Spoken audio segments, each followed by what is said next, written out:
Greetings to ED 621C, the first module, Module 9, creating two culminating performance tasks for your UBD unit. For this module, you're going to need your UBD unit. You're going to be looking at how to develop a culminating performance task, affectionately known as GRASPS, for the demonstration of student understanding of the material that you have in your unit. Your goal in this module is to demonstrate your understanding of the meaningful way you can collect acceptable evidence of student learning by designing efficient and authentic culminating performance tasks based on the GRASP model. The other thing you need to do either after or before you've watched the screencast is to read the module overview, the Module 9 overview, and make sure that you understand all the assessments and readings that are in it. There will be a culminating checking for understanding, reading response for Module 9 and 10. So you need to make sure to get those done, and in addition to the material that we're talking about here today. And I'll go over that at the end of this screencast. So you can see at the bottom, you see this acronym called GRASPS, and we're going to talk about that today.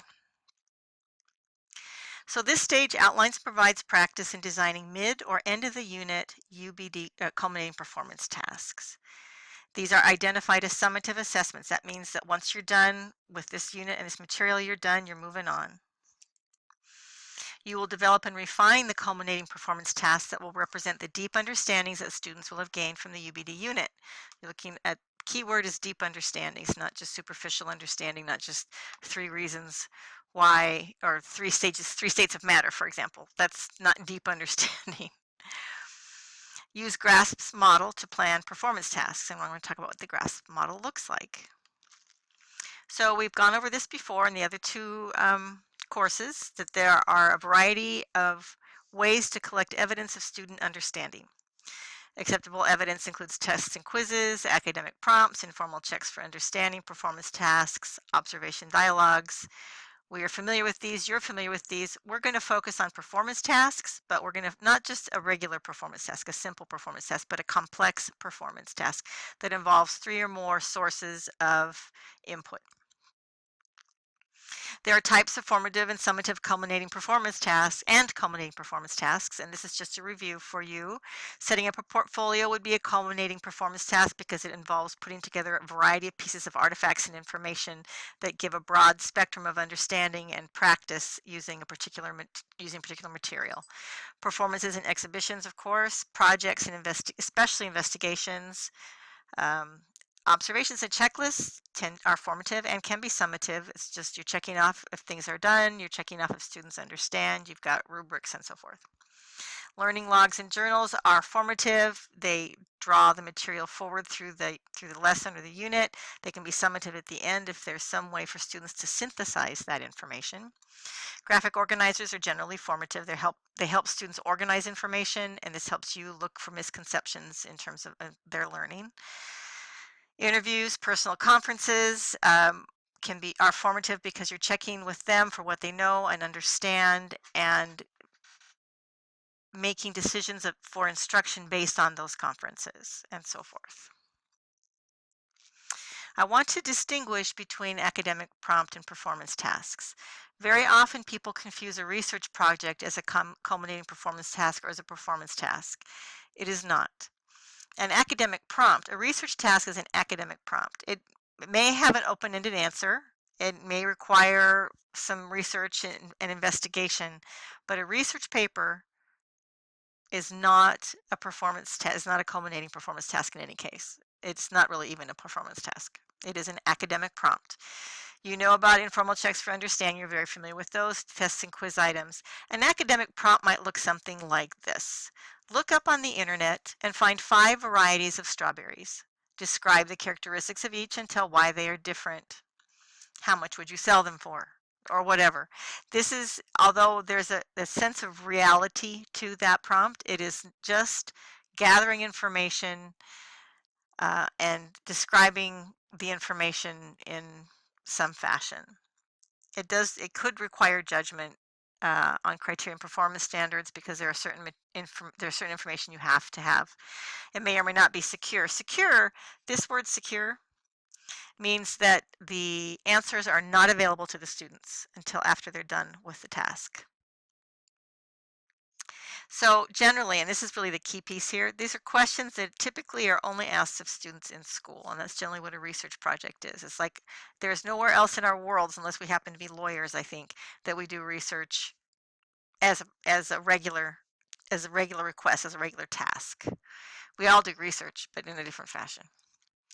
Performance tasks, however, and culminating performance tasks in what we're doing involve complex challenges that mirror the issues and problems faced by adults, ranging in length from short-term tasks to long-term multi-stage projects. So what we're looking at is really a multi-stage project.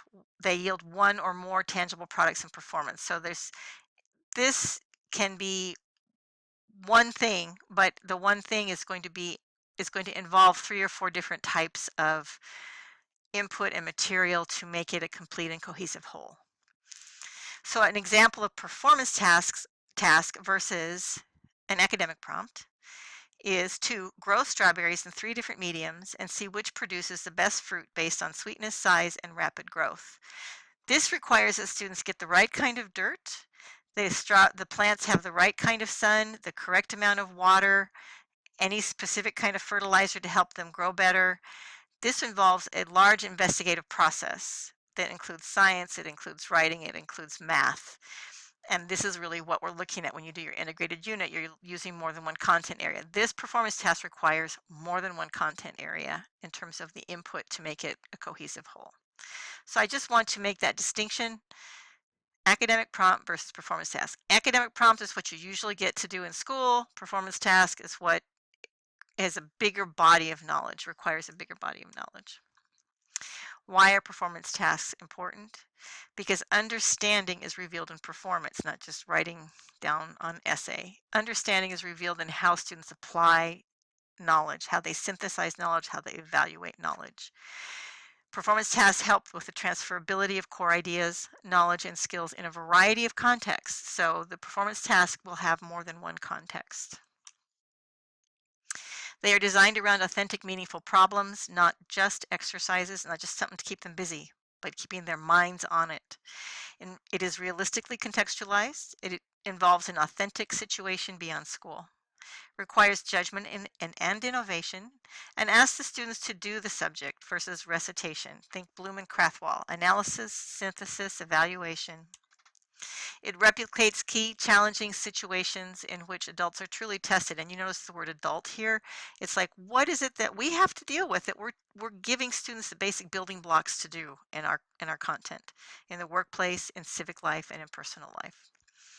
You're assessing the student's ability to efficiently and effectively use a repertoire, a bank of knowledge and skill to negotiate, to manage a complex and multi-stage task. So again, we're looking at something that isn't just find out, tell me how the characters evolve in this story, write an essay, a 5-paragraph essay.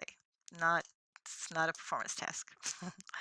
Allows appropriate opportunities to rehearse, practice, consult resources, and get feedback on and refine performances and products. So in other words, it's a process. It's not just here, get it done. It's going to take time and is generally almost always embedded in pieces throughout the unit in the lessons. So what is GRASPS? Lesson design template is what you're going to be using for the GRASPS. This is what's going to be on it. The goal, the role, the audience, the situation, the product purpose, and standards for success. The goal, what is the end game for this task?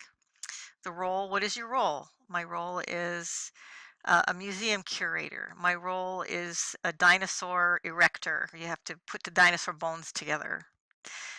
The audience, who is your audience? The audience is the museum president. The situation is they just got a new dinosaur in and it's all pieces, parts, and I have to put this dinosaur together. And I have to tell what the bones are and make sure the dinosaur is in one complete piece. And then I have to identify the dinosaur. Product purpose, in this particular case, it's almost the same as the goal. They need this dinosaur for the exhibit. It's the archaeologists are coming in with the paleontologists are coming in with the bones, and you're going to work with paleontologists to put this dinosaur together. Standards for success: the dinosaur is in the correct order, the bones are in the right places, the measurements have been correctly identified for the dinosaur pad to stand on in the museum, the ceiling height is good, and so forth. I hope you get the idea, but we'll talk more. So this is your task. This is what you're going to see. This is the example that you'll see in the actual unit, in the actual module 9. This is the example of chow down from my nutrition unit, and I'm just going to point some elements out to you. So first, you're going to take the enduring understandings and essential questions for your entire unit, and you're going to put them here. You're going to highlight the ones that this particular culminating performance task is directed toward. Then here's your goal. The goal for this particular performance task I've identified is the goal to create a menu for a 3-day outdoor ed trip to the Outdoor Ed Center and to explain to the camp director how these meals are going to create a 3-day menu. I'm sorry for the 3-day trip, so tiny print on I'm sorry to you. And explain the camp director how these meals are going to meet the USDA nutritional guidelines for 10-year-olds. That's my class of 10-year-olds. And this goes on to the next page. So what is the role? You are the menu designer and head meal planner or team. And for this, actually, the students will be working in teams. You have the audience. Who's the audience? The target audience is the Outdoor Ed Center director who needs there's when you'll see in products, there's a letter that's involved. And your peers who have to, you can't see it, but have to approve the menu. They're going to be eating the food. So they're going to have to approve the menu. A situation is the context you find yourself in is to propose a nutritionally balanced and tasty menu within budget for 3 days of camping for the entire class. Now, the product performance, you have a couple things. You need to develop and write out a menu for the 3 days. You need to write a letter to the director explaining how the menu meets the nutritional guidelines. And the letter needs to include a chart showing the breakdown of fat, protein, carbohydrates, vitamins, and minerals, and calories. And explain how you plan to make it as tasty as possible. So this letter is a 3-part letter. And so you can see that there are 4 levels of input in this product. There's the actual menu of meals. There's a letter to the director. There's a chart showing the nutritional breakdown. And there's a written explanation of how you plan to make it tasty, which involves herbs and spices and so forth. So all of those elements are embedded in the whole unit as the students are learning these things. So by the time they get here, they're already going to have a lot of these pieces. And when they put this together and expand those pieces, they'll already have a template for it.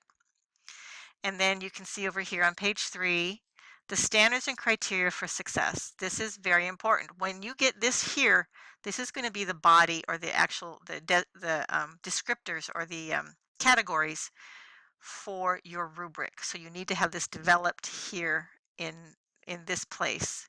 So your work must include the following: a menu with chart of nutritional values that is accurate and complete and provides at least 1 dietary modification.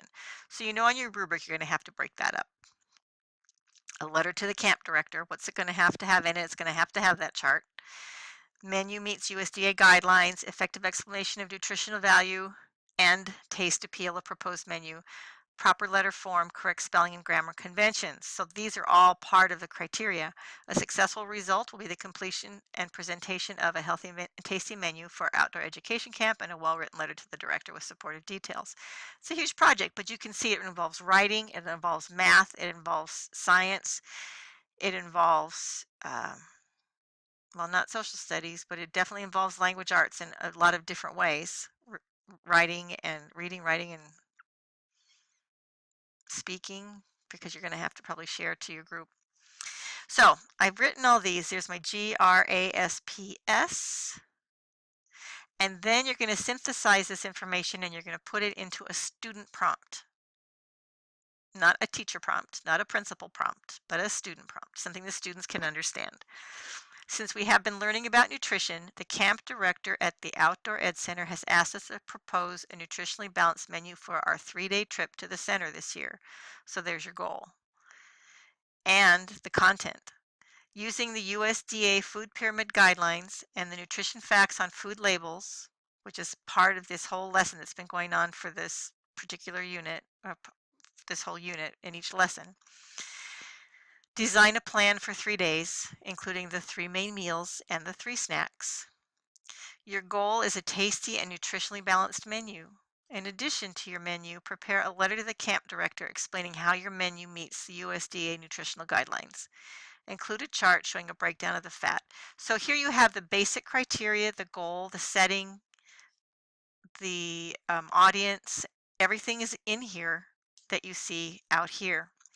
The only thing you're not going to see explicitly detailed, you're going to see this summarized here in the prompt.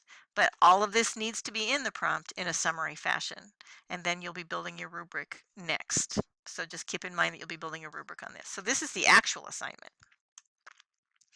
So I wanted you to grasp what GRASP is. GRASP is you're putting together an authentic demonstration of understanding and learning, and you're using this acronym to help you organize it. Goal, the role, the audience, the situation, the product performance and purpose, and the standards and criteria for success. So these are the elements of the culminating performance task.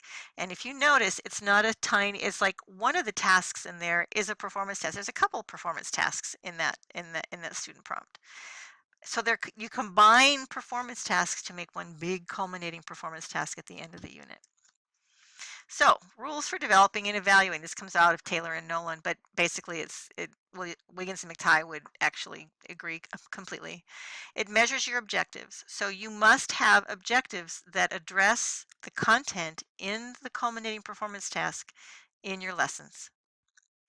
It must be in student-friendly language so that they understand what's being asked of them. Keep it simple. Don't get too complicated. Directions prompt include the scoring criteria. So you saw the scoring criteria in the prompt. You want to provide a demo model for yourself. So what you do is you want to mock up what a good product looks like so that you have something, even if you've written your rubric, you have something that you can gauge it by when you do your actual scoring. And that actually makes it reliable, because what happens is if you give this mock-up model to a co-scorer, somebody else who's going to use your rubric to actually score the material as well, it will make it much more reliable, because that person will also know how to score this GRASPS, is just like you would like it to have scored, And that reliability is really important in assessment, and validity. You want, of course, to measure what you're testing or what you're assessing. But the reliability, especially with rubrics, that inter-rater reliability is a key piece in successfully evaluating performance tasks. And so decide on the most efficient types of evaluation measures, which in our case are going to be rubrics, but there are other kinds of measures, and we will be talking about other kinds of measures in this class. Create a separate set of rubrics for each dimension of the expected performance, and we'll talk more about that in the next module. And be efficient for yourself as you set up a rubric or scoring template. Now your goal for Module 9 is to create one authentic and comprehensive culminating performance assessment based on your multidisciplinary unit of study. It is designed to help students access deeper meaning and engage them in authentic learning as participants in understanding the heart of the content of your unit. So as we're going through the GRASPS template here, your role is that of a classroom teacher of this unit, per your grade level and content area choice. Your audience are your classroom students, your building administrator who loves to see creative projects, and me, because I'm your teacher. The situation is you are asked to effectively assess your students on their understanding of the content of the unit of study you've designed using this CPT, Culminating Performance Task. Your product is one complete and comprehensive GRASPS-based CPT that is related directly to the essential questions and enduring understandings of your unit. Module 10 will talk more about the evaluation criteria of the CPT.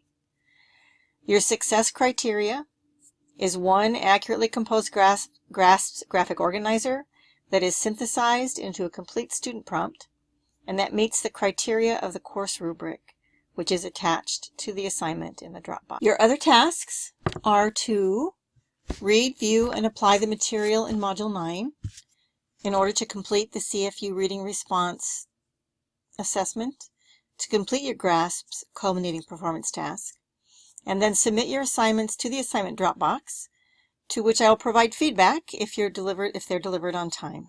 So as you know, you don't want to email me your assignments. Let me know if you have any questions or what questions you may have. Email is always best.